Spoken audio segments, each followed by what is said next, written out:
organism in the silence of the great stately chamber, under the cold yellow glare of the electric lights, Aribert became a prey to the most despairing thoughts. The tragedy of his nephew's career forced itself upon him, and it occurred to him that an early and shameful death had all along been inevitable for this good-natured, weak-purposed, unhappy child of a historic throne. A little good fortune, and his character, so evenly balanced between right and wrong, might have followed the proper path, and Eugen might have figured, at any rate, with dignity on the European stage. But now it appeared that all was over, the last stroke played. And in this disaster Aribert saw the ruin of his own hopes. For Aribert would have to occupy his nephew's throne, and he felt instinctively that nature had not cut him out for a throne. By a natural impulse he inwardly rebelled against the prospect of monarchy. Monarchy meant so much for which he knew himself to be entirely unfitted. It meant a political marriage, which means a forced marriage, a union against inclination. And then, what of Nella? Nella! Hans returned. "I have sent for the nearest doctor, and also for a specialist," he said. "Good," said Aribert. "I hope they will hurry." Then he sat down and wrote a card. "Take this yourself to Miss Racksole. If she is out of the hotel, ascertain where she is and follow her. Understand, it is of the first importance." Hans bowed and departed for the second time, and Aribert was alone again. He gazed at Eugen and made another frantic attempt to rouse him from the deadly stupor, but it was useless. He walked away to the window. Through the opened casement he could hear the tinkle of passing hansoms on the embankment below, whistles of doorkeepers, and the hoot of steam tugs on the river. The world went on as usual, it appeared. It was an absurd world. He desired nothing better than to abandon his princely title and live as a plain man, the husband of the finest woman on earth. But now... Pah! How selfish he was, to be thinking of himself when Eugen lay dying. Yet... Nella... The door opened, and a man entered, who was obviously the doctor. A few curt questions, and he had grasped the essentials of the case. "Oblige me by ringing the bell, Prince. I shall want some hot water and an able-bodied man and a nurse."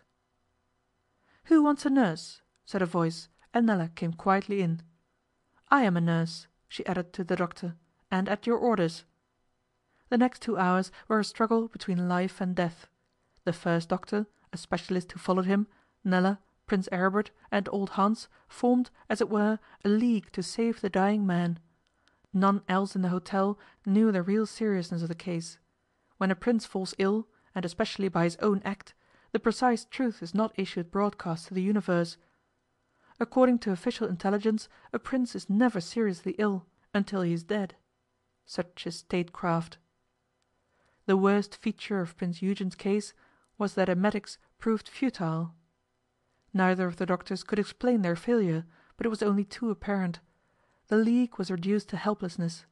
At last the great specialist from Manchester Square gave it out that there was no chance for Prince Eugen unless the natural vigour of his constitution should prove capable of throwing off the poison unaided by scientific assistance, as a drunkard can sleep off his potion.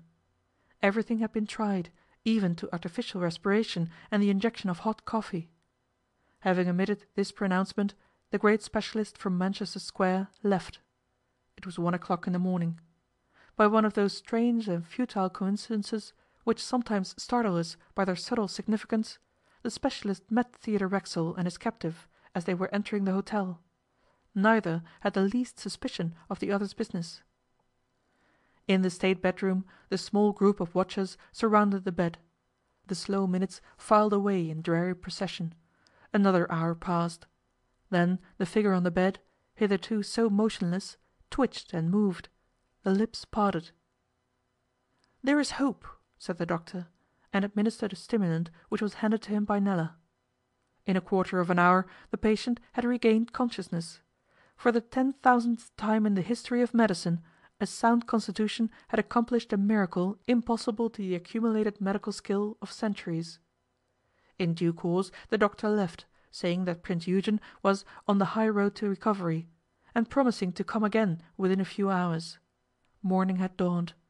Nella drew the great curtains and let in a flood of sunlight. Old Hans, overcome by fatigue, dozed in a chair in a far corner of the room. The reaction had been too much for him. Nella and Prince Aribert looked at each other. They had not exchanged a word about themselves, yet each knew what the other had been thinking. They clasped hands with a perfect understanding. Their brief love making had been of the silent kind, and it was silent now. No word was uttered. A shadow had passed from over them, but only their eyes expressed relief and joy. 'Aribert!' The faint call came from the bed. Aribert went to the bedside, while Nella remained near the window. 'What is it, Eugen?' he said. 'You are better now.' 'You think so?' murmured the other. 'I want you to forgive me for all this, Aribert. I must have caused you an intolerable trouble. I did it so clumsily, that is what annoys me. Laudanum was a feeble expedient, but I could think of nothing else, and I daren't ask anyone for advice. I was obliged to go out and buy the stuff for myself. It was all very awkward.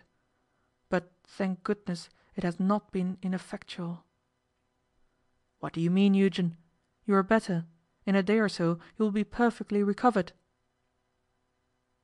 'I am dying,' said Eugen quietly. 'Do not be deceived. I die because I wish to die. It is bound to be so. I know by the feel of my heart. In a few hours it will be over. The throne of Posen will be yours, Aribert. You will fill it more worthily than I have done. Don't let them know over there that I poisoned myself. Swear Hans to secrecy, swear the doctors to secrecy, and breathe no word yourself. I have been a fool, but I do not wish it to be known that I was also a coward. Perhaps it is not cowardice. Perhaps it is courage, after all. Courage to cut the knot.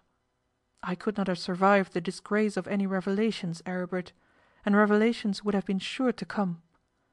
I have made a fool of myself, but I am ready to pay for it. We of Posen, we always pay. Everything except our debts. Ah, those debts! Had it not been for those, I could have faced her who was to have been my wife, to have shared my throne. I could have hidden my past and begun again. With her help, I really could have begun again. But fate has been against me, always, always. By the way, what was that plot against me, Aribert? I forget. His eyes closed. There was a sudden noise. Old Hans had slipped from his chair to the floor. He picked himself up, dazed, and crept shamefacedly out of the room. Aribert took his nephew's hand. 'Nonsense, Eugen. You're dreaming. You will be all right soon. Pull yourself together.' 'All because of 1,000,000, the sick man moaned. 1 miserable million English pounds. The national debt of Posen is 50 millions, and I, the Prince of Posen, couldn't borrow 1. If I could have got it, I might have held my head up again. Good-bye, Aribert. Who is that girl?' Aribert looked up. Nella was standing silent at the foot of the bed, her eyes moist. She came round to the bedside and put her hand on the patient's heart. Scarcely could she feel its pulsation, and to Aribert her eyes expressed a sudden despair. At that moment Hans re-entered the room and beckoned to her. 'I've heard that Herr Racksole has returned to the hotel,' he whispered, 'and that he has captured that man Jules, who they say is such a villain.' Several times during the night Nella inquired for her father, but could gain no knowledge of his whereabouts.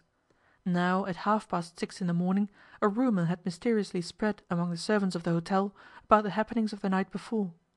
How it had originated no one could have determined, but it had originated.